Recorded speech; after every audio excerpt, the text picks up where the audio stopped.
معنا اليوم شخصية مميزة، بصوته استطاع أنه يملك قلوب الملايين. بملك أرشيف غنائي مميز وحافل بالأغاني اللي بتمزج بين الطرب الأصيل والروح الشبابية. تاريخه حافل بالحفلات والألقاب، فهو سفير الأغنية التونسية وسفير الفنانين العرب وأمير الطرب العربي. معنا اليوم الفنان التونسي صابر الرباعي. أهلا وسهلا فيك. اهلا وسهلا. خلينا نحكي بداية، هاي الزيارة الرابعة لإلك إلى فلسطين، شو الاختلاف يلي بتجده من زيارة إلى أخرى، وشو انطباعك عن زيارتك الأخيرة؟ اولا سعيد ان يكون متواجد لمرات عديده بفلسطين، وكل زياره عندها خصوصيه، كل زياره عندها اكتشاف جديد، كل زياره نكتشف انه فما اصرار وصمود وبناء وحضاره ومعمار جديد، وهذا زياره عن زياره نكتشفه شيء ايجابي جدا. شباب ما شاء الله نشيط، جيل جديد يبشر بكل خير، وهذا الشيء هذا يخلينا نطمئن على فلسطين وعلى يعني كدولة نحميها، كدولة يحموها أولادها وشبابها وسياسييها وقراراتهم يعني الصارمة والصادقة. فأنا سعيد اليوم موجود بينكم، واعتبرها من الزيارات المهمة جدا طبعا. طب إذا بدنا نحكي شو أضافت لك هاي الزيارة، يعني خاصة أنت الفنان العربي الأول يلي بغني في الضفة الغربية وعلى مسرح روابي، شو بيمثل لك هذا الشيء؟ شرف كبير أن يكون أول فنان عربي يغني على مسرح كبير مثل مسرح روابي، المدينة الجميلة، المدينة الرائعة اللي بنيت بسواعد فلسطينية، بفكر فلسطيني، بشباب، بلوجيستيك يعني فلسطيني. وهذا شيء يحسب للسيد بشار مصري على الفكرة وعلى الإصرار على أنه المدينة هذه وكل الكرو اللي معه، المدينة هذه ترى النور يوما ما، واليوم شفناها بمسرح كبير نعتبره أكبر مسرح ممكن يستقطب ناس في الوطن العربي، هذه صراحة يعني. فأن نكون أول فنان يغني على هذا المسرح شرف كبير، أن نكون الفنان ويأتي هذا الحشد وهذا الجمهور الكبير من الضفة ومن كل فلسطين لا يحضر الحفل، فهذا شرف كبير. وكنت سعيد بلحظات السعادة اللي أعطوني إياها، وأنا حاولت أنه كذلك نمررها لهم هم من خلال الحفل.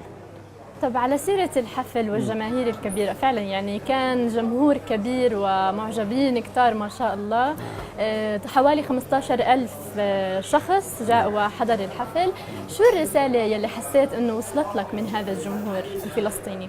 وصلتني رسالة واضحة، أنه نحن باقون، نحن نحب الحياة رغم العوائق، رغم الحواجز، رغم الحصار، رغم كل المعوقات اللي ممكن تعيق حياتنا. نحن باقون، نحن موجودون، نحن نتنقل من مكان إلى مكان، نحن يعني صامدون لآخر نفس فينا. شباب كله ما شاء الله، وجوه لامعة، يعني عيون فيها أمل، ابتسامة لا معنى فيهاش نهاية. فصراحة اللي شفته كما قلت، يعني شفت جيل جديد فيه من الصدق والحب والصمود وحب الحياة اللي خلينا نطمئن على فلسطين. نعم، بس الكثير من الفنانين العرب يمكن بخافوا بهابوا وبرفضوا فكرة إنه المجيء إلى فلسطين وإقامة حفلات فيها، يمكن للمعاناة اللي حضرتك مريت فيها من حواجز إسرائيلية ومعاناة يعني من الوضع السياسي. عادية. لا أنا أظن أنه ما هيش معاناة بقدر ما هي مسالك ممكن نشوفها في أي مطار من المطارات، أو أي حواجز معناها على البر، يعني ما بين حدود، يعني ما بين بلد وبلد آخر، يعني هذا طبيعي جدا. بالعكس احنا لقينا كل التسهيل، كل الظروف كانت معناها مواتية وسهلة جدا.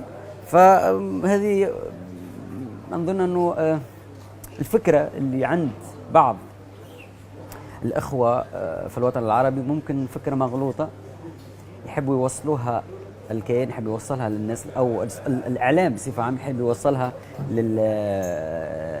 لما بعد الحدود الفلسطينية، أنه الوضع صعب والدخول إلى فلسطين من الشيء المستحيل. وبالعكس أنا أقول أنه دخلنا فلسطين وأقمنا الحفل وانبسطنا، وكان الحفل رائع، وكل الناس وكل الأمن وكل الحضور، ما ثم يعني ما كانش في عوائق بتاتا، حتى الحواجز ما كان في حواجز اللي هي اللي تعيق المسار الطبيعي لأي إنسان أو أي حفلة يعني. نعم، يمكن هون بيجي دور الفنان، يعني أنه ينقل هذه الصورة، أنه ليس هناك هالصعوبات الكبيرة اللي تعيق حضور الفنانين. صح.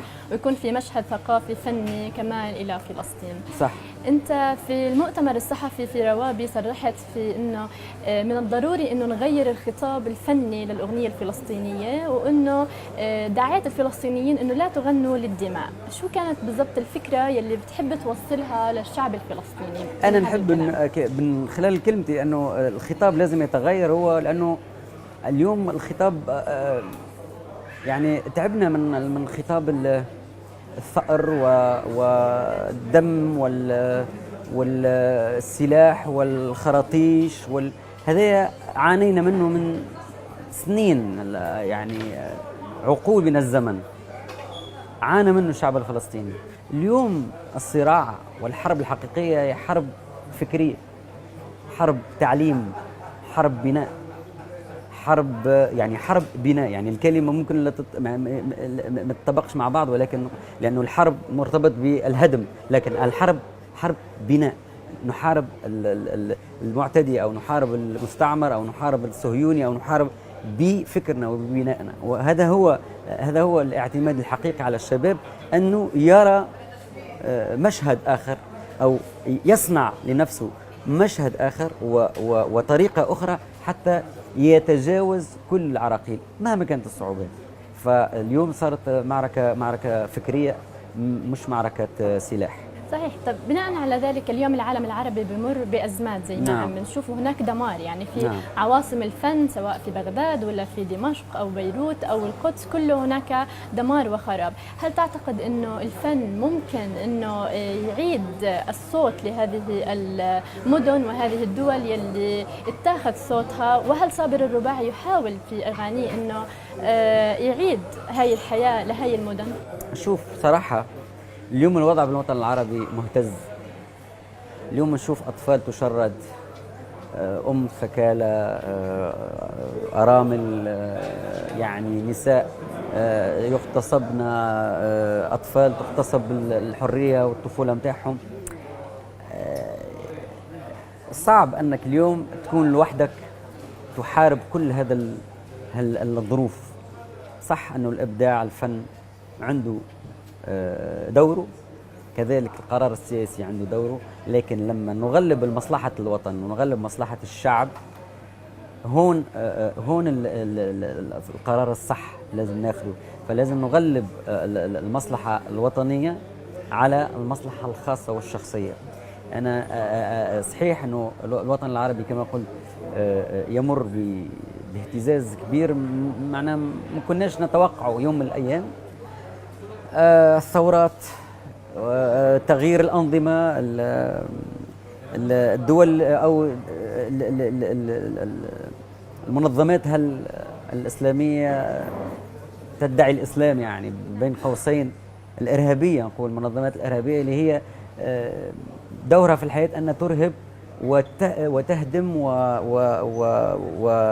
وتتغطى تحت سقف الإسلام والدين والمذهبية والطائفية حتى مش عارف شو وين تحب توصل بالنهاية يعني. لكن نظن أنه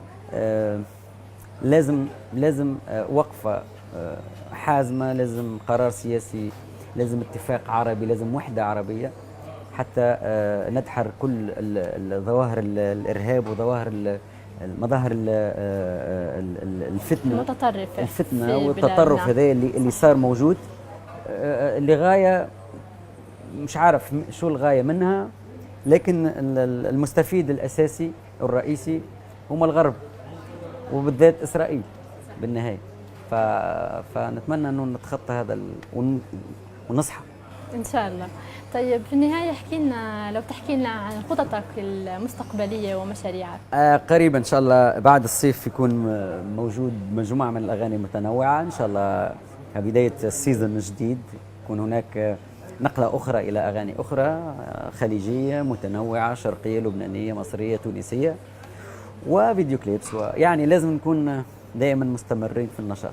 هو ما شاء الله عليك، يعني انت من الفنانين النشيطين جدا بين اغاني وبين حفلات. الله يعطينا الصحه دايما نكون يعني نشيطين ان شاء الله. ان شاء الله. إن شاء الله. سمعت انه رح تصدر اغنيه تهديها لفلسطين، صحيح هالشيء؟ ان شاء الله. انا دايما نشوف فلسطين موجوده دايما، قضيتنا واحده بالنهايه، اغنيتنا لازم تكون متجهه الى كل فلسطين، وحتى ندعم بصوتنا بفننا بابداعنا القضية الفلسطينية بالنهاية. فأكيد أنا مش أول مرة نغني لفلسطين، غنيت عن محمد الدر الله يرحمه، غنيت على القدس، غنيت على فلسطين بصفة عامة. إن شاء الله الأغنية الجاية تكون فيها توجه وفيها فكر آخر وكتابة أخرى إلى البناء وإلى يعني التوحيد بيننا وبين الشعب الفلسطيني ان شاء الله وكأمة عربية كلها. ان شاء الله. الفنان التونسي صابر الرباعي، شكرا لمقابلتك وشكرا لوجودك معنا اليوم. شكرا. واهلا وسهلا فيك بفلسطين، ونتمنى انه تكون قضيت وقت جميل بين اهلك واحبابك. جو ممتع وجميل، ويعني ايام كانت من الخيال صراحة. الحمد لله انه كل الظروف كانت مواتية وجميلة جدا، وإن شاء الله تتكرر الزيارات إن شاء الله. إن شاء الله بنشوفك على خير. شكرا لك. شكرا. ومن أرض تونس لأرض فلسطين جينا لياليكم بالحب ننورها، حامل سلام وسلام